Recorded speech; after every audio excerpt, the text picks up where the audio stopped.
प्रहलाद जोशी जी, अनंत कुमार जी, शिव कुमार दासी लोगों ने विषय को उठाया, विस्तार से अपनी बात रखी और हमें आज अपेक्षा थी कि जिस तरह से कर्नाटक में 5,953 करोड़ का क्रॉप लॉस हुआ है, जिस तरह से 4,583 गांव पूरी तरह से पानी के लिए संघर्ष कर रहे हैं सूखे की वजह से, 175 तालुका में 123 तालुका में सूखा पड़ा है। राज्य सरकार ने 15,000 करोड़ 1,500 करोड़ पहले उन्होंने तुरंत रिलीफ मांगा था, वो भी नहीं दिया। 3 लाख मेट्रिक टन चावल मांगा था, वो नहीं दिया। 54,000 मेट्रिक टन गेहूं मांगा था, वो नहीं दिया। एक तरफ देश में अनाज सड़ रहा है और कर्नाटक के अंदर वहां की सरकार अनाज मांग रही है तो उसको ये सरकार अनाज देने से मना कर रही है, क्योंकि इस मुद्दे पर हमारी पार्टी की तरफ से प्रहलाद जोशी जी ने और अनंत कुमार जी ने, दासी जी ने बहुत विस्तार से अपनी बात को रखा और हमें अपेक्षा थी कि सरकार जवाब देगी, लेकिन सरकार की तरफ से सिर्फ लीपापोती हुई।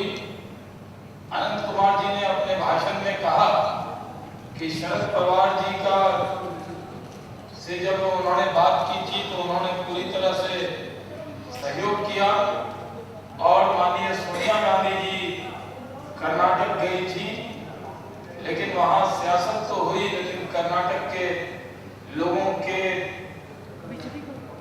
मांग पर कोई कार्रवाई उनकी सरकार ने नहीं किया, क्योंकि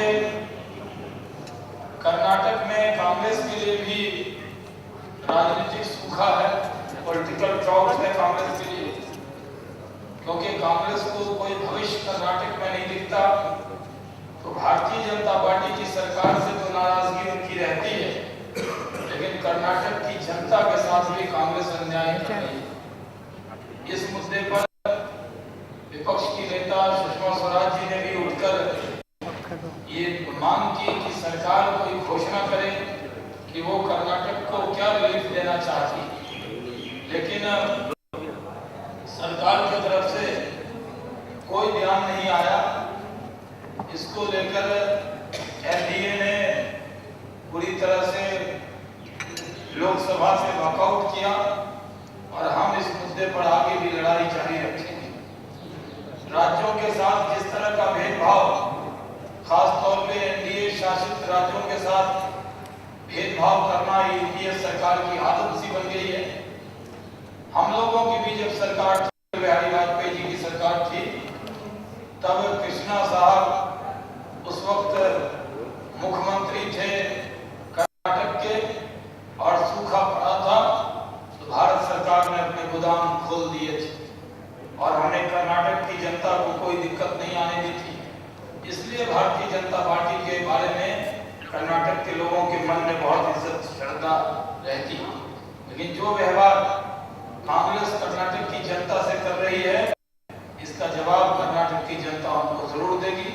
हमारी सरकार, क्योंकि राज्य सरकार कर्नाटक में भारतीय जनता पार्टी की है, हम जितनी ताकत से मदद कर सकते हैं उतनी मदद कर रहे हैं और इस मुद्दे पर हम ऑल पार्टी डेलीगेशन के लोग भी मिले थे प्रधानमंत्री जी से। माननीय सोनिया जी गई थी कर्नाटक, लेकिन वहां पर सिर्फ बयान देने के अलावा उन्होंने कोई रिलीफ नहीं दिया। आज लोकसभा के अंदर यही महत्वपूर्ण विषय रहा। राज्यसभा में भी कई विषयों पर चर्चा हुई है, मिल नहीं रहा है।